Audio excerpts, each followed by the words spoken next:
Bismillahirrahmanirrahim. Assalamualaikum warahmatullahi wabarakatuh.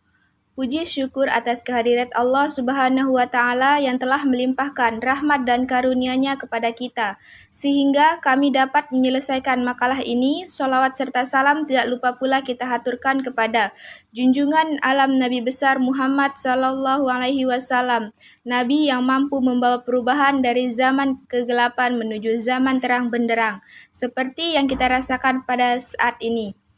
Baik, kami dari kelompok 7 yang mendapatkan tema kelima, yaitu peranan filsafat.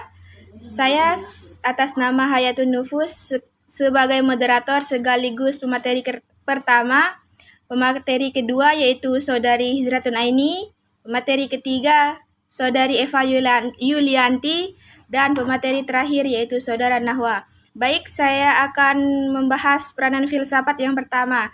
Yang pertama, peranan filsafat dalam ilmu pengetahuan, yaitu ilmu-ilmu pengetahuan pada umumnya membantu manusia dalam mengorientasikan diri dalam dunia dan memecahkan berbagai persoalan hidup. Sekian materi dari saya. Selanjutnya ke pemateri kedua, yaitu Saudari Hizratun Aini. Baik, saya di sini Hizratun Aini akan menjelaskan peranan filsafat dalam membangun ilmu-ilmu sosial. Sebelum memaparkan lebih jauh terkait dengan peranan filsafat dalam membangun ilmu-ilmu sosial, maka terlebih dahulu penulis akan menguraikan apa saja yang menjadi kajian ilmu-ilmu sosial. Ilmu sosial terdiri dari antropologi, ekonomi, ilmu hukum, ilmu politik, psikologi sosial, sosiologi, geografi, dan sejarah. Peran filsafat dalam membangun ilmu-ilmu sosial dalam ranah kehidupan sosial harus berpartisipasi dalam melayani manusia. Sekian dari saya, terima kasih. Terima kasih kepada pemateri kedua. Selanjutnya pemateri ketiga, Saudari Eva Yulianti. Kepadanya dipersilahkan. Assalamualaikum warahmatullahi wabarakatuh. Perkenalkan, nama saya Eva Yulianti. Jadi di sini saya akan menjelaskan apa saja peranan filsafat. Ada 3 peranan utama filsafat dalam sejarah pemikiran manusia. Yang pertama sebagai pendobrak, yang kedua sebagai pembebas, yang ketiga sebagai pembimbing. Yang pertama sebagai pendobrak, yang dimana artinya dengan hadirnya ilmu filsafat ini dapat mendobrak tradisi-tradisi yang bersifat sakral. Contohnya itu tradisi bertahayul yang dibawa oleh nenek moyang mereka, yang mereka anggap sebagai sebuah kebenaran yang hakiki.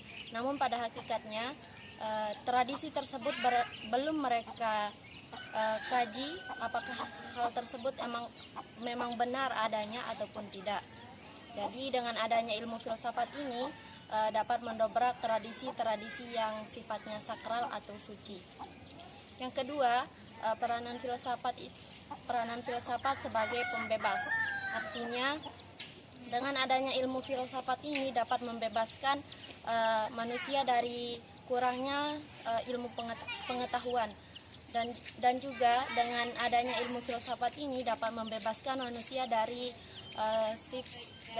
pemikiran manusia yang tidak kritis, yang dengan itu membuat manusia dengan mudah untuk menerima hal yang semu atau yang bisa menyesatkan manusia.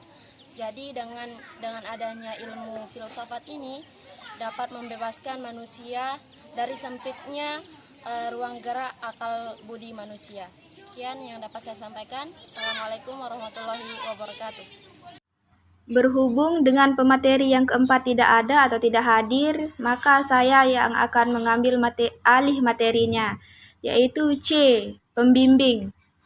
Filsafat membebaskan manusia dari cara berpikir yang picik dan dangkal dengan membimbing manusia untuk berpikir secara luas dan lebih mendalam, yakni berpikir secara universal dan menemukan esensi suatu permasalahan.